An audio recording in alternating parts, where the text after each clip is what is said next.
Hey guys, good morning. তো তোমাদেরকে একটা হাসির কথা বলি। কাল আমাদের ভলু বিকেলে বেরিয়ে গেছিলো, রাতে এসছে। তো আমি তো ওদের খেয়াল করিনি। ও না কালকে মারামারি করেছে। এই দেখো, দেখি ভাই, দেখা চোখ দেখা। এই চোখটাও কি করেছে যাই না, চোখে চোখ তাকাতে পারছে না। এই চোখটা যোগ না, চোখেও তাকাতে পারছে না। কালকে মনে হয় মারামারি করছে, চোখে মনে হয় আঘাত লাগছে।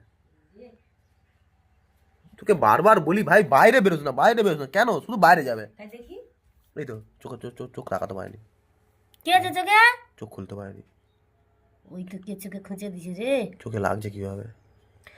আচ্ছা বরফ দিলে ঠিক হয়ে যাবে লে। বরফ দিবে কি? কিসে? কি মানুষ মারছে? এটা কুকুর মারামারি করেনি, মানুষ মারছে? মানুষ মারছে। চোখে করে মারছে। আচ্ছা দাঁড়া, বরফ দিব, বরফ গাইস, দিলে কমে যাবে। আজকালকার যুগে মানুষও এরকম। মানুষ চোখ আচ্ছা, দেখতে পারে না। এদের কি দোষ? ও মনে হয় কিশোরীর বউ মারছে। এদের কি এছাড়া দোষ? কেউ মারেনি। এদের কি এটা দোষ? প্রচুর ঢিমনা মাগিয়ে একটু। এদের কি কোনো দোষ আছে? দাঁড়া। তাও এদেরকে মারবে।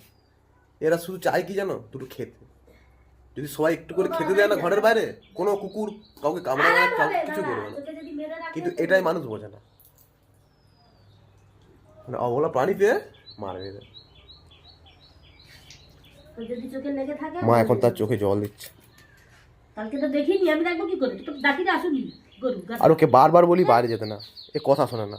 ছাদে যাস না, খাবায় ভলু, খাবায়। ওই ও খাবে নি, জল পাই হাগ আসবে নি। খাবো বলে ওকে ডেকেছিলাম, নিচে এসেছিল। তারপর দেখি ও চোখের অবস্থা, তাকাতে পারছে না একটা। থাক পালিয়া। এই সময় ও স্যার পরে কি বলবো? খাবে।